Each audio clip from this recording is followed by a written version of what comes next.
Hello and welcome to the Service-Based Business Society podcast. I am your host, Tiffany-Ann Bottcher. On our weekly episodes, we will dig into everything you need to know about scaling your service-based business without losing sleep. With my experience in creating over 7 figures per month and a passion for marketing, finance, and automation, this show will provide tangible tips and techniques for scaling your business. Let's get started.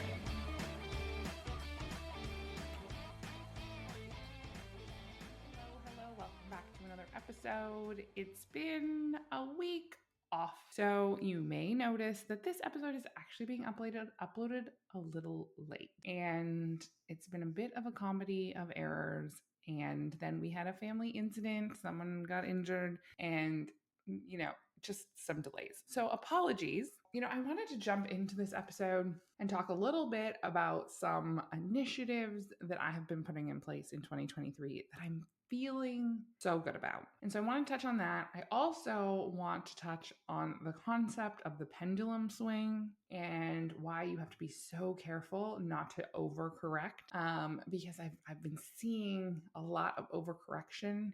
And every time you implement something in your business, even if it's 100% the right thing to implement, it always creates a new challenge. If you don't have enough leads and you implement a new Google ad strategy, well, now you have more leads. Chances are you're going to create a new challenge because you're going to stress test the next part of the process. And so, in the case of Google ads, the, random example I'm giving here, now you're going to test the next part of the process. So if your customer journey is to then book, you want to book a consult, book a call, whatever that is, well, that, you add more leads, well, suddenly that part of the process is going to be tested. And then, when you solve that and make sure that it is all working just like it should, realistically, you're going to be, challenging the next part of the system. So always lots going on. The concept of, making sure your business is running like a well-oiled machine is possible. The concept of perfection is not. And, I understand that as you get to the point where, you're a little overwhelmed, things are starting to, every time we've talked about the valley of death in previous episodes, but every time we were like really pushing it to the max, you're pushing new things, you're right ahead of that growth, it gets hard and it gets uncomfortable, especially if you have either yourself or your teammates are pushing into new areas that they haven't before.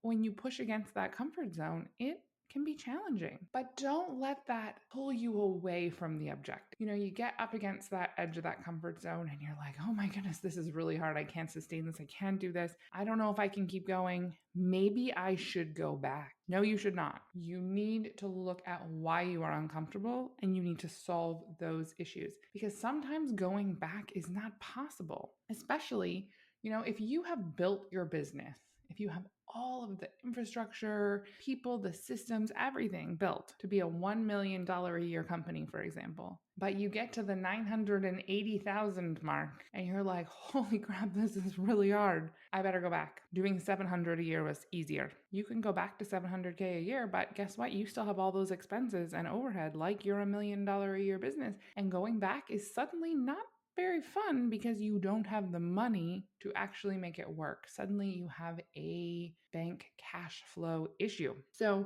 that's a big one. And so we're going to talk a little bit about that today. And we're also going to talk about who the partners are in your business. It's a big episode and it is super key. All incredibly valuable information. So, we're going to talk first off about some of these things I'm implementing in 2023. So if you follow me on social media, 2023, my word for the year is organization. Whether that's in my business, whether that is in my personal life, organization is the word. And so, interestingly enough, we work with a number of professional organizers through our agency. That is a niche we have kind of carved out in the world. And absolutely wonderful humans. Their social media content all inspires me to be better. Do better, be better. And, I've learned so much about organization through working with professional organizers, reading blog posts, writing blog posts, researching things, all of these types of things. And so now, I'm like, oh, I want to do some of these things. So I have been on an organizational mission really since about November, but it's all really starting to come into play. And the reason that I want to highlight it now is because I'm starting to feel the benefit of this organizational shift. The first part of the organizational shift I did, and this is not super business related, this is more life related, but you know what? It's changing my life, which changes my business. So I'm here to share. And so one of the things that I did right away, and I've mentioned this in our Facebook community a couple of times, but number one, a long time ago, I grabbed my kids' Gmail email addresses. It's really hard to get, just like when you're trying to create a business and you're trying to find a domain that works with a business name you want, it's hard because they're running out. At the end of the day, there's only so many. And so people have to get more and more creative. So years ago, I actually grabbed my children's, email, what would be an appropriate email address for them from Gmail with their names versus, when you get like the Brad Smith 7954369. Those are, we were trying to avoid that. So anyways, every child has their own Gmail account. Not that they're using them, but they now have the ability to use all of the Google features. Now, as much as I am an Apple device girl, I actually am a Google apps person at heart. So I recommend Gmail email for personal email. And I also have all of our work emails hosted by Google, so you're still able to use all of the Google functionality. If you want to know more about that and what it means to host your email with Gmail, connect with me inside the Facebook group. But so basically we use these Gmail things. So what I also did, that next step, was I was able to create each child their own Google Calendar. This is super essential because what I was struggling with was my children would have things on my schedule and I would have them on my calendar.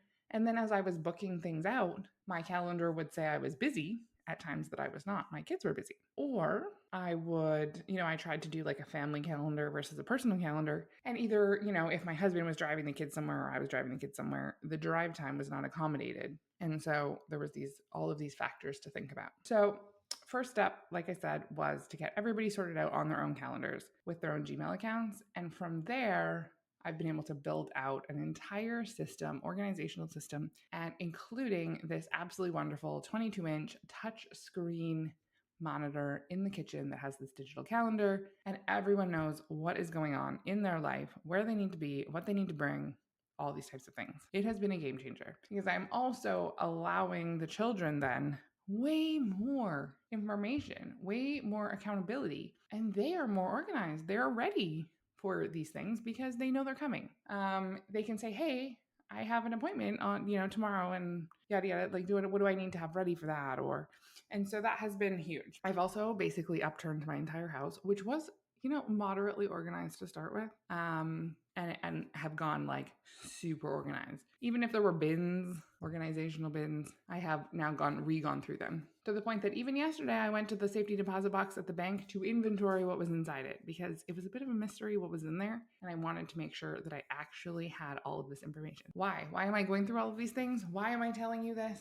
Because it has been incredibly freeing. I feel different. I feel more in control and more organized. And my children feel more organized. And no one asks me what is for dinner because the screen tells them what's for dinner. And so that has all been absolutely incredible. Major shift for 2023. And I'm going to continue on. And I might talk about it periodically coming up. Just kind of an update because it has been a lot of work and I didn't really have the time to do it, but I also knew that I didn't have the time not to do it. So have you ever had that in your mind where you're like, oh my gosh, I need to do this, but I don't have time to do it, but I can't really proceed without doing it, but I absolutely don't have the time. Sometimes it's breaking it down into small tasks. When it comes to emptying out and organizing everything, number one, if you are able, hire a professional organizer. After working with them, for so long and seeing the work that they have done through our agency, I work with these organizers, so I see, before and after photos, I see the client testimonials and stuff. I mean, if that is an option for you, I didn't have anyone I felt super comfortable with yet because none of the organizers I work with are in our area. And so, if that is an option for you, do it. look into it. But if it's not, I have gone through every cupboard, turned it upside down, taken stuff out, so much donations, handing things down to, hand-me-downs to other kids. Like it's been a whole thing. So 2023, the word is organization. So we've got the calendar. I've added in these chore lists for the kids that come up on this touch screen so that when they get home from school, I don't have to be like, oh, did you remember to, XYZ? Now they know lunch kits need to go to the sink. Backpacks need to be hung up, like need to have this prepared for such and such. Or so, and I can add all of those from my phone as I think about them, because that's the other thing. Sometimes you think about things, but you're not in the right place to write them down. So that has been game changer so far this year. I'm feeling better. And when you have a freer, cleaner mind, you can do more things. You can take on more challenges. So anyway, moving on from this family organizational piece, it's been such a part of what I've been doing. I just had to share. But we're talking a little bit about the pendulum swing in businesses and the partners you need to be working with. And so when it comes to that pendulum swing, and any kind of radical movement is a great example of the pendulum swing. People don't like one thing, they don't like something, and the correction swings so far the other way. It reminds me of when, years ago, playing video games and trying to drive like the race cars on the screen. You're like playing, you got your controller and you're trying to steer and hit the gas. And I would go and I would like hit the right side of the wall, and then you would like course correct, and then you'd like bounce off the left side of the wall, and then you would course correct and hit the right side of the wall. And you'd be like, oh my gosh, I just want to drive down the middle of the road. Why is this so hard? That is the same in business. It's this like bouncing mentality where something goes wrong. Maybe you didn't have the appropriate contracts in place. Maybe you didn't have the appropriate onboarding steps. Maybe you, were all of a sudden super busy. And so you went on a hiring spree and you just needed more people. A lot of times those major decisions to swing the pendulum to correction, oftentimes the correction is too much the other way. And so it's super, how do we know? How do we determine how much correction? Well, we need to keep that objective in mind. I know I say it almost every week, but keeping that objective in mind is so essential to deciding how much correction is required. And remembering that something goes wrong one time, determining how much correction needs to be implemented based on that one thing. Because if this is a habitual problem, if you're realizing, hey, like over and over again, this is a problem, well, then you definitely need to implement a solution. But if some random things happen and you're like, the chance of this ever happening again is highly unlikely, but I want to learn from my mistakes. I do not want this ever to happen again. It becomes this, okay, well, but before we start investing time, energy, resources, training, whatever it is, into a situation, let's make sure that we actually have something that needs or requires that large of an adjustment. So example, a lot of times in marketing, we decide, hey, we need to go and we need to do more social media. And all of a sudden it's like social media has taken over everything. All we have time for is to create social media content. But how many customers are we getting from social media? Is this in line with the objective?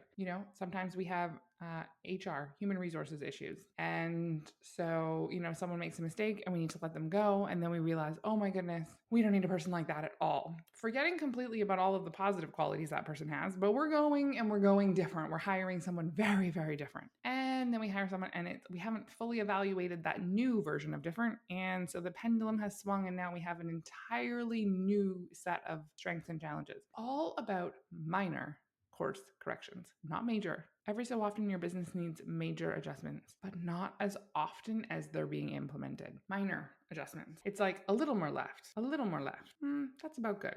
Oh, maybe a touch more left. Not like, oh my goodness, we did a U-turn. Those U-turns need to be saved for when they are really required because they completely disrupt the flow of your business. I was on a consult this week. It was a first-time strategy session consult type call. We were talking about momentum because this particular business owner was really feeling pulled in a number of directions. And I often think about, if you are the peanut butter and your business is the bread, you can spread that peanut butter pretty thin. But at one point, when you just keep on a bigger and bigger piece of bread, at one point, none of the bread is very good because it barely has any peanut butter on it. More peanut butter on less bread, or spread it, but don't spread it so far that it becomes so thin that you can't even taste the peanut butter. You really need to be cognizant of how you are spreading this. So she was saying, she would get one thing going and then she would basically switch gears to something else. But now her lack of focus on the first thing, that was now falling off. And so I was saying, it's like a wagon with a flat side on one wheel, where you need to get the wagon rolling. And if you get it really rolling, you'll kind of skim over the flat side on the wheel, and you just got to keep it going. But every time you completely stop, you stop pushing the wagon, go do something else. Now the wagon is back sitting on its flat side, and you have to get going again. And you have to get pushing through that flat side, and it's bumpy every single time. So you have to develop a strategy that allows you to keep pushing the wagon, keep the momentum going, but also keep going on all of the things. You can't take on so much that the wagon keeps stopping, because every time it stops, going through that whole bumpy process all over again. It reminds me, at one point I did a lot of hot yoga. And the first few classes of hot yoga I always think, why am I paying for this? Oh my God, I wanted to do this. Why did I want to do this again? Oh, I remember how much I didn't like this. But if you keep going, it becomes something that you truly enjoy and look forward to. But if you only go for 2 classes, you never get to the good part. And so what was happening in her business was the equivalent of 2 classes and 2 classes and giving up and 2 classes. And so instead, when we gave that wagon a good push and then kept it going, suddenly it all started to just smooth out. When we're making these adjustments in our business, we need to keep the objective in mind, and we need to do things that are sustainable, things that keep the wagon moving. And, if you have a collection of wagons and you're running around alternating between, okay, pushing this one, okay, now push the other one, okay, now run to the next one, push that one, back to the first, that's when it starts to feel frantic, hectic, disorganized, like you're things get dropped, missed, you got things falling off your wagon and you don't even know it. And so that can be a challenge. But here's the thing. Here's the real honest truth. Every business goes through it, because that wagon of the wagon, when you have that collection of wagons, that's your valley of death. That's that feeling just before you hit that next stride where you're like, I don't know if I can do this. But you keep going, and you keep the consistency, and you keep pressing on, and you keep the wagon rolling, and it all starts to smooth out. And then you're like, oh, okay, I can do this. I can do this. And then you're like, oh, I think I'd like to grow a little more. And there the process starts again. But, it leads us into the discussion of, who are these partners in your business that are super essential? And, one of the things I commonly see is people holding on to people in their business that they have actually 100% outgrown. And those people are making things more challenging. So when you are in a high growth business, when your processes are evolving because your business is growing and they have to, when you are going all in on development and learning and growing, and you've got team members around you that are doing the same, people who do not grow at the same rate as your business will eventually be outgrown. And so, in their current roles, it's not to say that those people can't learn new skills. It's not to say that, the right role can't be found. But typically, especially in management roles or supportive roles, if you have someone who is like your right hand in your business, and your business keeps growing and growing and growing, and that person is not growing, at one point, you will be doing extra. You will be challenged in new ways, because your right hand is no longer carrying the same proportion. They're no longer assisting in the same way. It's important to ensure that as you're going through your strategy, as you're looking and planning, that you're making sure that the right people are in the right roles, and that you are foreshadowing what capacity people have, so that you can be bringing in the right people. You can be training and developing the people that you need to continue growing, so that you can stay in the lane that you need to be in. When you are down in the weeds of your business, you are not up looking at the strategy, driving the direction, making the changes, really leading. And so it's important to choose and ensure the right people. So, whether it's your support team, making sure that they are adequately trained, and And sometimes it's really about just continuing to invest in training and development and whatnot. You need to do your part and the team member needs to do their part. And then, the business continues to grow. It's those that get stale that are no longer growing and developing, and that is where you run into challenges. So, but aside from those support staff and team members and whatnot, you need to be looking and foreshadowing what management requirements you're going to have, because you need to be able to continue to grow with your business, shift into that CEO role. You also need to make sure that you have the appropriate accountant is a big one. They should be proactively looking at what you're doing, looking for and doing tax planning, making sure you're covered, making sure these things are going on. So accountant is super key. The other role that is super key is your bank. Multiple times in the last run into some issues where banking providers are not stepping up to the plate. They are not fulfilling. You may have come onto the bank with very little planning. You had a business idea. You're like, I need a bank account. So you went to a bank, you opened a business bank account, and that was that. But now as your business starts to grow, if you're in that $1 million a year mark, that business banking provider now needs to be working with you to plan for things like, what account structure do you need? What credit options do you need? Do you have business credit cards? What kind of options do those come with? Do you have an operating line of credit? As your business grows, you will get to the point where you need your banker to rise to the occasion, be offering, again, proactive solutions to say, hey, this is what you need. This is what's going on. A couple times in the last 6 weeks where we're, when businesses grow, the businesses that run out of cash are the ones that grow the fastest, because if you think about carrying costs, so if you have your team working, they're on site for a couple of weeks, you've now paid those people. So you've paid for all of the supplies, you've paid for the team, you've paid all of your overhead expenses, and now that job carries on for a couple of weeks. And by the time you get to the invoice processing time, you may be carrying those expenses. You have paid all of them out for a month before the money is coming back into the account.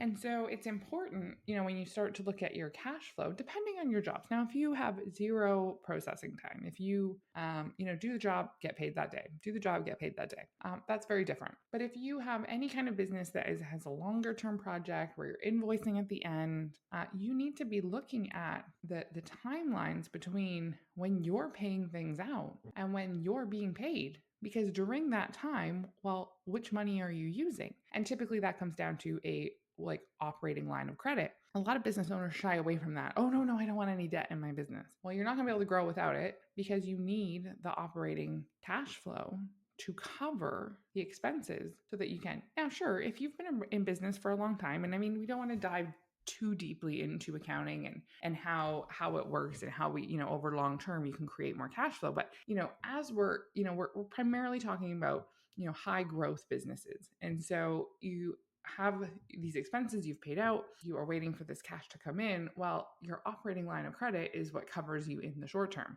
So making sure that when you have these things coming up, because the worst time to be applying for those kinds of things is when you're out of cash. So you want to be foreshadowing again, looking and saying, okay, so I've got these big projects coming up. You see it in construction companies all the time, because they often are paying out massive material costs and labor costs and not getting paid right away. And so businesses often go under, not because they don't have the work, but because they can no longer afford to carry the expenses.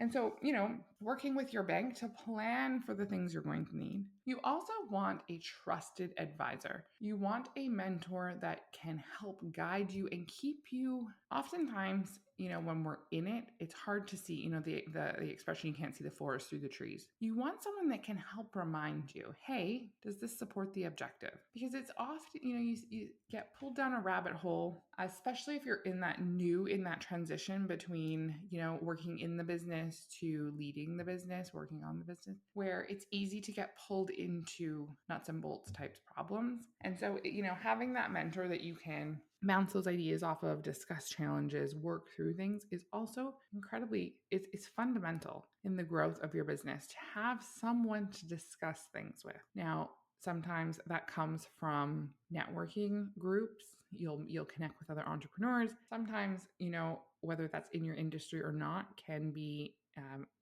It really depends on what type of advice you're looking for. I always recommend having some form of business mentor that understands your objective and is just helping provide guidance on things that come up, because they do every day in business, they come up.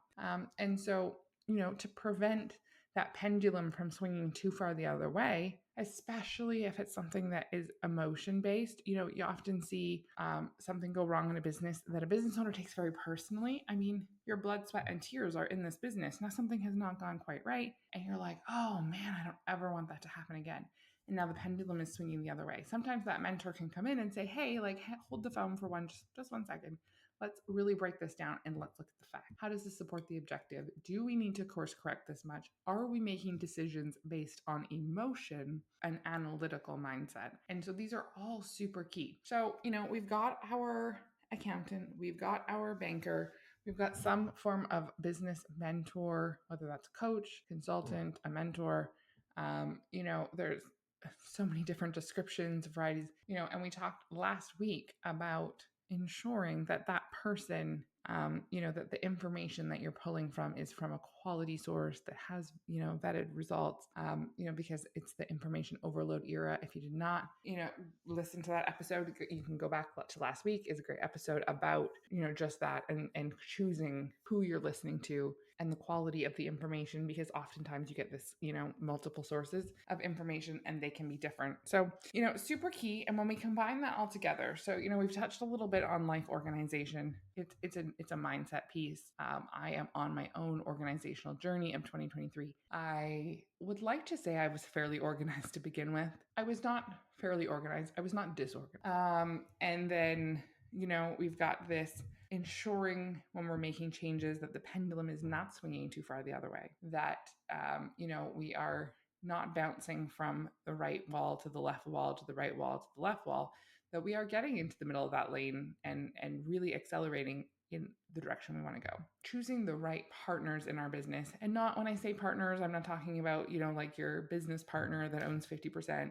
I'm talking about the partners in your success, being your accountant, your banker, and your business mentor. Well, we are all out of time for today. If you guys have not joined the Service-Based Business Society Facebook community, make sure you head on over to Facebook and we can continue the conversation. Be sure to also follow the show by going to any podcast app and searching Service-Based Business Society, click subscribe, click the 5th star, and leave us a written review. Have a great week, and we will see you soon.